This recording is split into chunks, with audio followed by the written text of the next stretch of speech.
말씀은 창세기에 있는 말씀인데요. 창세기는 여러 가지 이제 그 시작에 대해서 이야기를 해주고 있는 그런 책입니다. 세상이 어떻게 시작이 됐는지, 또 저희들이 죄로 인해서 이렇게 고민하고 고통하는데 그런 죄는 또 어떻게 시작이 되는 건지, 또 저희들이 이렇게 구원 이렇게 얘기하는데 도대체 왜 인간에게 구원이 필요한 건지, 그리고 하나님께서 왜 구원사를 계획하시게 되었는지, 이런 모든 시작에 대해서 하나님의 말씀, 영감 있는 말씀, 그리고 변함이 없는 말씀, 영원한 진리 대신 창세기가 우리들에게 이제 알려주고 있는 거죠. 그래서 하나님 말씀 성경에 의하면 하나님께서 온 우주를 만드시고 그 다음에 에덴 동산을 만드시고 아담과 하와를 만드신 거는 예배 공동체를 이제 처음에 이렇게 의도하신 거죠. 하나님과 온전한 교제를 나누고 사랑을 나누고 또 경배를 받으시고 또 하나님께서 다음 없는 축복을 인간들에게 해주시려고 하는 그런 좋은 의도로 이제 에덴 동산과 인간과 모든 것을 이제 만드신 거예요. 그래서 가장 좋은 것을 주신 하나님께서 인간에게 또 가장 좋은 선물을 주시는데 전적인 자유, 의지를 이제 주신 거죠. 그래서 너무 사랑하시기 때문에 심지어는 하나님까지 거부할 수 있는 그런 자유를 이제 허락해 주시죠.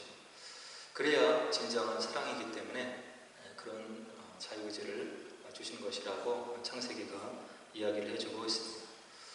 근데 이제 창세기에 따르면 이제 인간이 실패를 해요. 거듭해서 아담이 실패하고 아담의 아들인 가인이 또 살인죄를 저지르고 또 인류의 모든 조상들이 죄악 가운데 자기 주장 가운데 빠져서 고생하고 하나님을 계속 멀리하죠. 그래서 하나님께서 이제 궁극적으로 노아 시대를 당해서 노아 때 홍수로 물로 전 세계를 쓸어버리는 그런 심판을 이제 하시잖아요. 그리고 나서 이제 노아와 그 자손을 통해서 새로운 하나님의 뜻을 펴시기 위해서 이렇게 했는데 그 노아 이후에도 커다란 심판을 한번 경험한 인류인데도 계속해서 하나님을 향해서 대적하고 죄를 짓는 그런 모습을 우리가 창세기 11장 이전에서 이렇게 볼 수가 있는 거죠. 그래서 이제 최종적으로 인간이 스스로 하나님 레벨까지 올라가서 자력으로 구원을 얻으려고 하는 그런 노력 그리고 시도를 하게 되는데 그것이 이제 창세기 11장에 나오는 바벨탑 사건이 되는 것입니다. 거기 보면 4절에 뭐라고 인간들이 얘기를 하냐면 자, 성읍과 탑을 건설하여 그 탑 꼭대기를 하늘에 닿게 하여 우리 이름을 내고 온 지면에 흩어짐을 면하자. 하나님이 누구인지를 우리가 잘 모르지만 하나님이 없어도 인간 스스로 우리끼리 결단하고 단합하고 하나가 되어서 우리가 흩어짐을 면하고 우리 스스로 구원을 이루자, 이런 내용을 이제 담고 있는 거죠. 이거는 하나님 보시기에 굉장히 만홀히 여기는 그런 행동이 되는 거예요. 그래서 하나님께서 하늘에서 보고 계시다가 이제 내려오셔서 인간의 언어를 혼잡케 하셔서 그 바벨탑 도모를 무산시키시는 그런 장면을 우리가 이제 창세기 11장에서 목도를 하게 돼요. 그래서 이제 하나님께서 인간에게 이제 유한한 생명을 주신 이후로 인류를 대표해서 하나님 뜻을 이어가시려고 하는 그런 뜻을 적으시고 이제 구체적으로 한 사람을 이제 택하셔서 오고 오는 세대에 유한한 생명을 가진 인간들이 하나님을 만난 이 기록을 읽고 그리고 하나님이 누구이신지를 알고 오고 오는 세대가 계속해서 구원의 반열로 들어올 수 있도록 그렇게 이제 구체적으로 역사를 계획하시고 시작하시게 되는 거죠. 그래서 그 선택받은 사람이 오늘 본문에 나오는 아브라함으로 이제 등장을 하게 되는 거예요. 그래서 아브라함과 그 가족 이후의 후손들을 택하셔서 하나님께서 어떻게 구원사를 이루어 나가시는지를 우리 인간들에게 보여주시고 하나님을 발견하게 하고 하나님 나라에 들어가게 하는 그런 구체적인 섭리를 이제 하나님께서 이제 펼쳐 나가게 되는 거죠. 그래서 창세기 12장 1절 2절에 보면 하나님께서 아브라함을 택하시는 구체적인 장면이 이제 등장을 해요. 여호와께서 아브라함에게 이르시되 너는 너의 고향과 친척과 아비의 집을 떠나 내가 내게 보여줄 땅으로 가라. 내가 너로 큰 민족을 이루고 내게 복을 주어 내 이름을 창대하게 하리니 너는 복이 될지라. 이와 같이 하나님께서 친히 역사 속으로 들어오셔서 한 사람 한 가족을 택하시고 언약을 주시는 거죠. 내가 너와 함께 할 거고 내 이름을 창대케 할 거고 너는 복이 될 것이다. 이런 약속을 주시면서 이제 구체적으로 구원사를 개개인 가정을 향해서 이루어 나가시는 하나님의 모습을 우리가 창세기 12장에서 확인을 하게 되는 거죠. 그래서 아브라함이 이제 하나님께 부름을 받고 하란이라고 하는 곳을 떠날 때 나이가 75세였어요.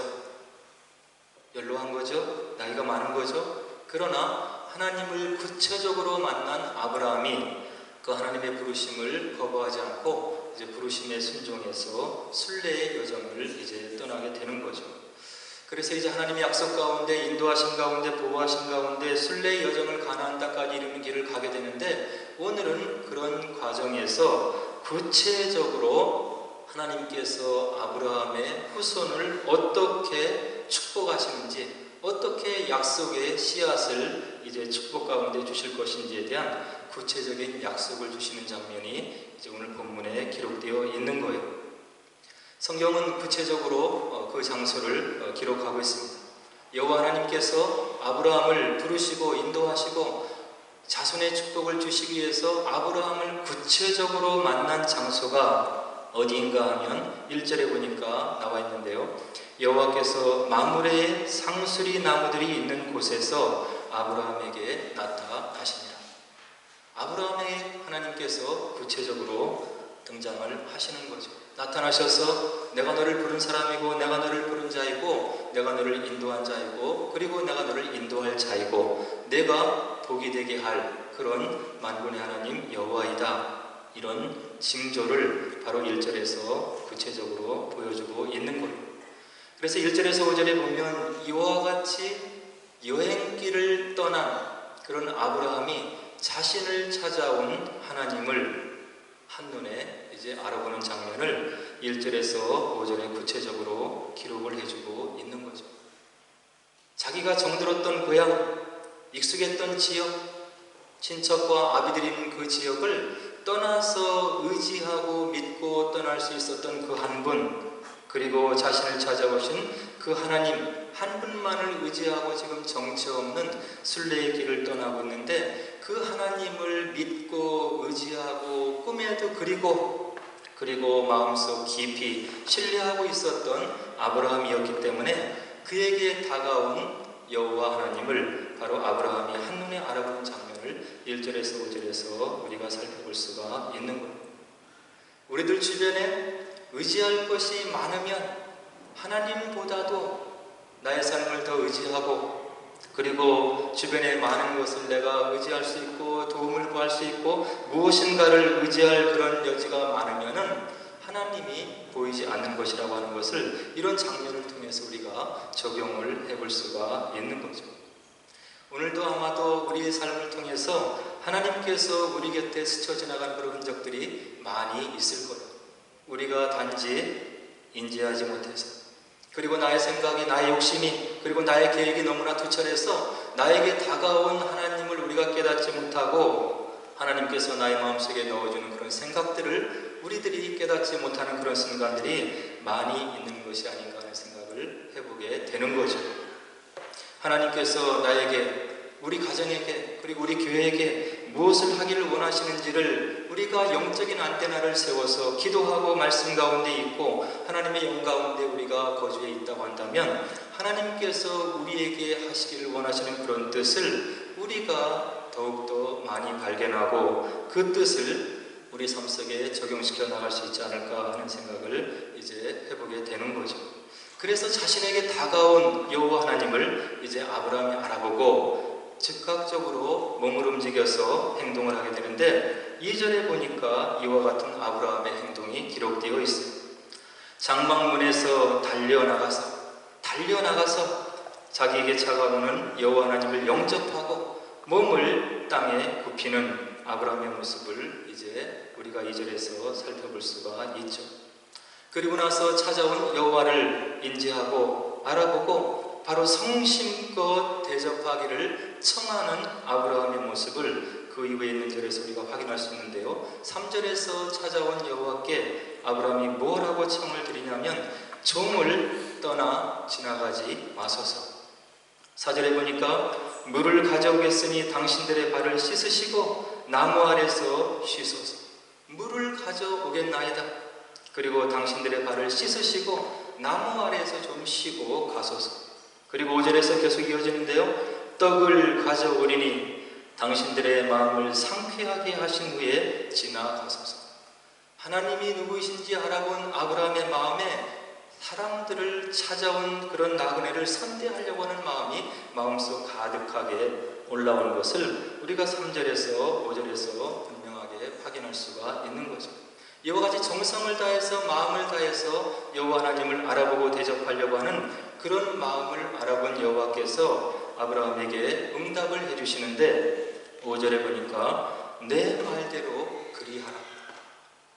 하나님께서 우리와 교제하기를 원하시고 마음 중심을 가지고 하나님께 나아가기를 원하는 그런 마음을 받으시기를 흡족히 여기시고 기뻐하시고 그런 사람을 기꺼이 받으시고 나누시기를 원하시는 그런 하나님의 마음을 저희들이 5절에서 확인을 할 수가 있는 겁니다.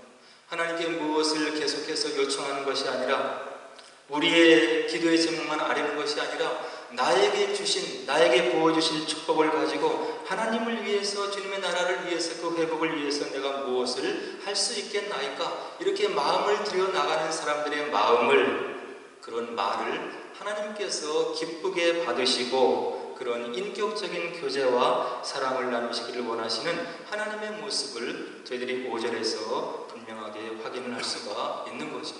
내 말대로 그리하라. 하나님의 이런 말씀을 응답으로 받고 아브라함은 이어지는 행동을 하고 있는데요. 6절로 8절에 보니까 손님을 찾아온 나그네이며 손님을 정성껏 대접하는 아브라함의 모습을 우리들이 6절에서 8절에 확인을 할 수가 있죠. 6절에 보니까 급히 장막으로 가서 사라에게 이르되 속히 고운 가루 세 스와를 가져다가 반죽하여 떡을 만들라. 아내를 찾아가서 사라에게 아내에게 이르되 속히 고운 가루를 꺼내와라. 그리고 세 스와를 가져다가 반죽을 해서 떡을 만들어라. 아내에게 부탁을 하는 거죠. 그리고 7절에 보니까 가축대 있는 곳으로 달려가서 기름지고 좋은 송아지를 잡아 하인에게 주어 그가 급히 요리하게 했더라. 그리고 8절에 보니까 엉긴 젖과 우유와 하인이 요리한 송아지를 가져다가 그들 앞에 차려 놓았더라. 빈말로 하는 것이 아니고 자기가 하나님께 축복받은 것을 가지고 찾아온 나그네를 그리고 손님을 정성껏 손님으로 대접하고 그 마음을 드리기 위해서 실제적으로 노력하고 나아가는 아브라함과 그 가족의 마음을 우리가 6절에서 8절에 확인을 해볼 수가 있는 거예요. 그리고 나서 이 찾아온 손님들이 음식을 먹는 동안에 아브라함이 어떤 태도를 가지고 있었냐를 8절에서 보여주고 있는데요. 그들이 정성껏 차려놓은 음식을 먹는 동안 아브라함은 나무 아래에 모셔서 있더라. 그가 나와가서 내가 이와 같은 음식을 준비했다고 자랑하는 것이 아니고 무엇을 내세우는 것이 아니고 정성껏 준비한 음식을 맛있게 먹는 그들이 앞에서 바로 손을 다소곳이 모으고 나무 아래에서 모셔서 있더라. 이것은 손님을 대접하고 주님을 위해서 봉사하고 일을 하는 저희들의 마음가짐을 보여주는 것이라고 이야기를 할 수가 있는 거죠.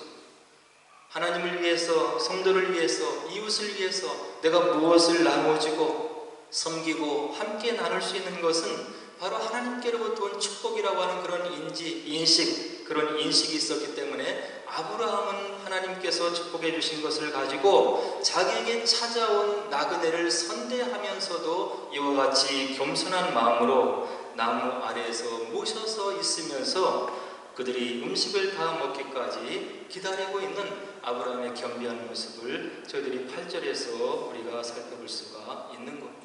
저희들도 이런 마음이 필요한 거죠. 하나님을 위해서, 이웃을 위해서 내가 가진 무엇을 나눠주는 그런 순간이 닥쳤을 때 우리가 무엇을 자랑하고 내세우는 것이 아니라 바로 하나님께서 주신 것을 가지고 베풀 수 있는, 나눌 수 있는 여건을 주신 하나님께 감사하면서 겸손한 마음으로 서 있는 이런 마음의 자세가 필요하겠다는 생각을 이제 가져보게 되는 거죠.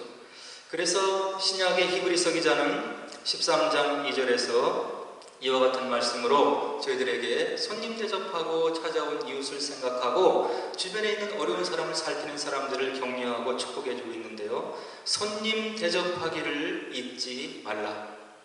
이로써 부지 중에 천사들을 대접한 이들이 있었느니라. 바로 나누고 함께 섬기고 그리고 함께 기쁨을 나누는 이런 일을 잊지 말라. 이렇게 하면 너희들이 부지 중에 천사를 대접하게 되는 그런 하나님이 기뻐하시게 하는 그런 일을 할 수가 있는 것이다. 이런 마음을 우리들에게 주는 히브리서 기자의 모습을 우리가 13장에서 확인해 볼 수가 있는 겁니다. 그리고 이와 같이 저희들에게 다가온 이만 하나님의 축복을 가지고 나누는 삶을 또 살아야 되는 것을 우리 주님께서도 마태복음 25장에서 분명히 이야기를 해주시고 계시죠. 우리 주님께서 뭐라고 얘기를 하십니까? 그때 임금이 그 오른편에 있는 자들에게 이르시되 내 아버지께 복 받을 자들이여 나와 창세로부터 너희를 위하여 예비된 나라를 상속받으라. 내가 줄일 때 너희가 먹을 것을 주었고 목마를 때 마시게 하였고 나그네 되었을 때 영접하였고 헐벗었을 때 옷을 입혔고 병들었을 때 돌보았고 옥에 갇혔을 때 와서 보았느니라. 내가 진실로 너희에게 이르노니 너희가 여기 내 형제 중에 지극히 작은 자 하나에게 한 것이 곧 내게 한 것입니다. 바로 이 말씀은 예수님을 따르는 제자들이 이 땅에서 왜 살아야 되는지를 분명하게 알려주는 그런 말씀이라고 생각이 되는 거예요. 예수님을 믿고 영생을 얻고 이 땅에서 하나님의 비추이심을 받고 살아가는 우리들이 왜 이 땅의 삶을 살아가는지에 대한 그 삶의 의미를 이 말씀이 분명하게 보여주고 있는 거죠. 교회 사역을 위해서 드리는 헌금의 의미가 바로 여기에 있는 거예요. 생명보다 귀한 물질, 주님의 사역을 위해서 드리는 그 물질을 저희들이 지혜를 모아서 기도해서 이와 같이 우리 주변에 있는 작은 자들에게 우리의 물질이 흘러갈 수 있도록 우리가 배려하고 끼어있고 기도하는 그런 마음들이 있어야 된다고 하는 이야기죠. 교회 공동체의 구제와 선교의 중요성이 바로 여기 있는 것이라고 생각이 되는 겁니다. 그리고 이제 이와 같이 지극정성으로 찾아온 하나님을 대접하기 위해서 환대하기 위해서 노력하는 아브라함에게 하나님께서 이미도 많은 복을 주셨지만 또 이어서 그 아브라함에게 커다란 축복을 해주시는 것을 우리가 9절에서 10절에 확인해 볼 수가 있죠. 아브라함이 대접하는 음식을 다 이렇게 드신 뒤에 이제 하나님께서 아브라함의 가정을 돌아보고 그를 축복해 주시는 장면을 우리가 볼 수가 있는 겁니다. 어떻게 축복하십니까? 9절에 보니까 아브라함에게 아내 사라가 어디 있냐고 물어보시는 하나님의 모습을 9절에서 확인할 수 있죠. 아브라함 대답을 해요. 9절에서 장막에 있나이다. 하나님이 뭐라고 얘기하십니까? 10절에 내년 이맘때 네 아내 사라에게 아들이 있으리라. 하나님의 축복 가운데 물질적으로 풍요하지만 그 아브라함의 가정이 이미 누린 풍요함 속에서도 빈곤한 것이 무엇인지를 꿰뚫어 보시고 그 가정에 꼭 있어야 될 것을 꼭 집어서 축복해 주시는 하나님의 모습을 우리가 10절에서 확인해 볼 수가 있는 거예요. 사람은 10가지 중에 9가지를 가져도 8가지를 가져도 그 가지지 못한 한 가지 때문에 불행하게 사는 것이 인간들의 부족한 모습인 거예요. 아브라함이 이미 물질에 많은 축복이 있었고 거느리는 종들이 많이 있었고 여호와 찾아온 그 손님을 대접할 수 있는 그런 여력이 있는 물질의 축복이 있었음에도 불구하고 그 가정에 어려움이 있었는데 하나님의 약속을 믿고 떠난 그 가정에 언약의 자녀가 없음을 우리 하나님께서 아시고 있었던 거죠. 하나님을 알아보고 가진 것을 가지고 최선을 다하고 여호와를 인정하고 대접하는 그 아브라함에게 궁극적인 축복을 주시는데 그 가정에 가장 아픈 그런 것, 아들이 없는 것, 후손이 없는 것, 언약을 해줬는데 아직 약속의 자식이 없는 것을 아시고 우리 하나님께서 환대를 받으신 뒤에 10절에서 언약의 말씀을 해주시고 있는 것. 내년 이맘때 아내 사라에게 아들이 있으리라. 하나님께서 환대를 받으시고 정성을 받으시고 이와 같은 언약의 말씀을 주시는데 아들이 있으리라고 하는 축복의 말씀, 언약의 말씀은 현실적으로 가능한 약속의 말씀이 아님을 11절이 우리들에게 분명하게 보여주고 있는 거죠. 11절이 뭐라고 우리들에게 이야기하고 있습니까? 아브라함과 사라는 나이가 많아 늙었고 사라에게는 여성의 생리가 끊어졌는 거죠. 하나님께서 그 가정에 필요한 것이 무엇인지를 아시고 환대를 받으시고 그것을 이루어 주시겠다고 언약의 말씀을 주시고 계시지만 듣는 사라와 아브라함의 마음에는 이런 인간적인 현실의 한계를 지금 여실히 느끼고 있는 거예요. 나이가 많아 늙었고 사라에게는 여성의 승리가 끊어졌는지. 하나님이 주시는 약속이지만 하나님의 약속을 믿고 지금 가나안 땅으로 약속의 땅으로 신앙의 여정을 해서 떠나가고 있는 그런 아브라함의 가족이지만 이 약속의 말을 전해 들으면서도 바로 믿어지지가 않는 것.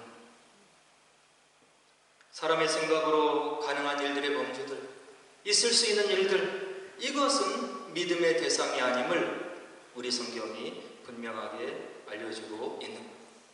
기독교 역사가 증언해주고 있고 우리들이 안 되는 것 같고 불가능한 것 같고 이루어질 수 없는 일인 것 같고 내가 내 지혜로 능력으로 해결할 수 없는 일인 것 같은데 하나님께 기도했더니 이루어지더라. 이것이 우리의 믿음의 세계임을 오늘 본문이 보여주는 것이고 하나님의 말씀이 우리들에게 분명하게 알려주고 있는 것. 인간의 힘으로 능력으로 재능으로 이루어질 수 있는 일은 그 일이 이루어진다 하더라도 그것이 온전히 하나님께 영광이 돌려지지 않을 거예요.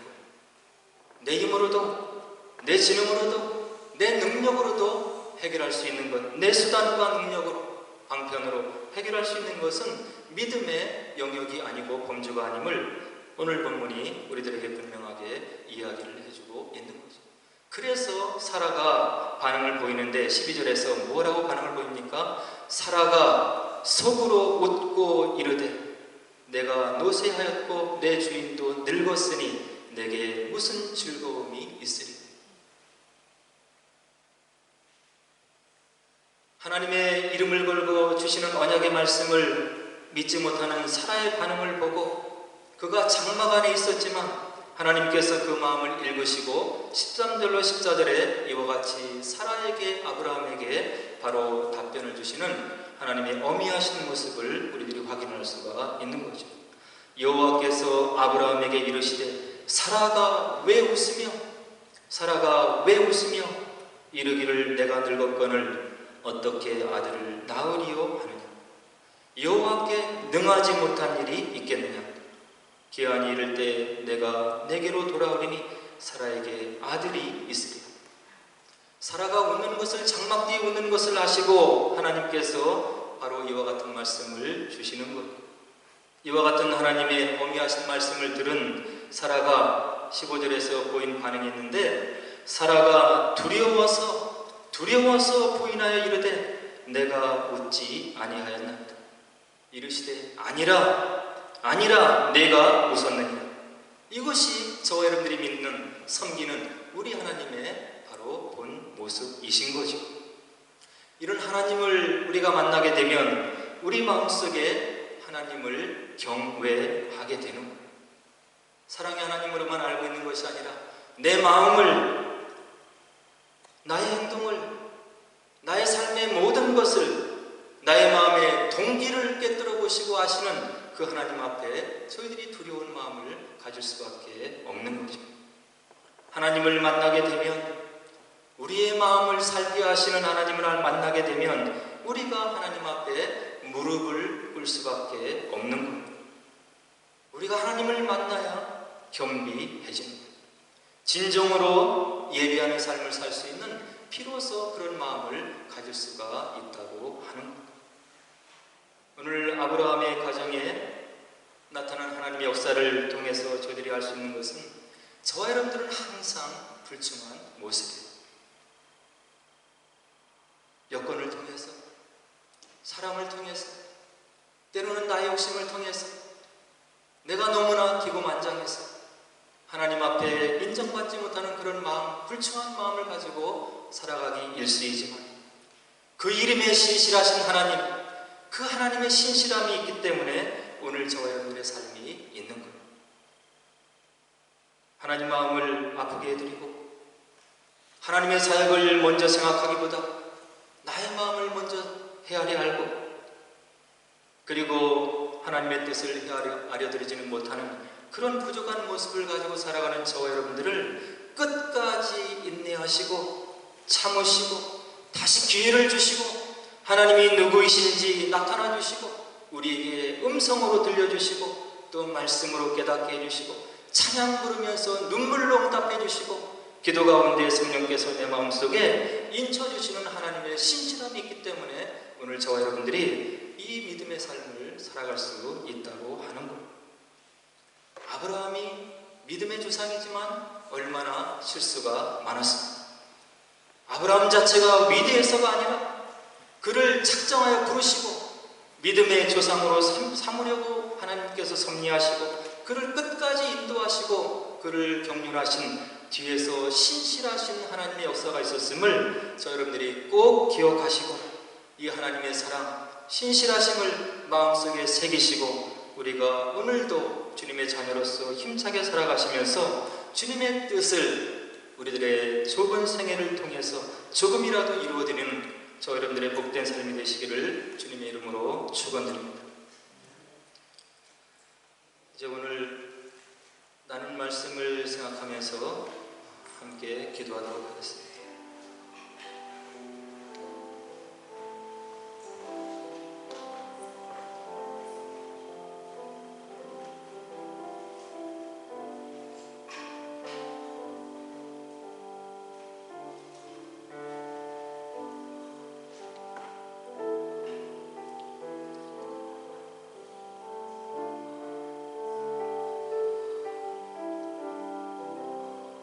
한 주간 삶을 저희들이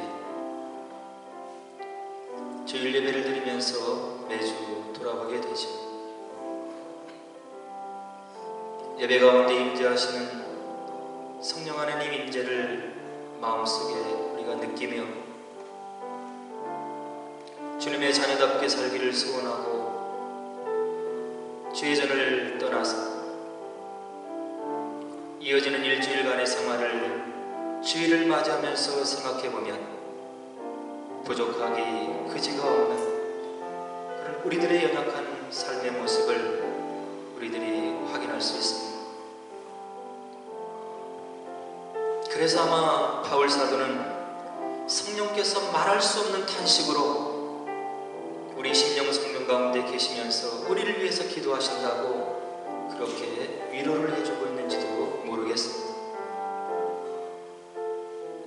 우리의 마음으로 인격으로 우리의 실력으로 하나님 자녀답게 살아갈 수 없기 때문에 성령 하나님께서 우리 마음을 성전 삼으시고 우리를 쓰러지지 않도록 기도하시고 하나님께 충고하시며 우리의 삶을 위해 간구하시는 그 성령 하나님의 눈물을 저 여러분들이 꼭 기억해야 된다고 생각이 됩니다.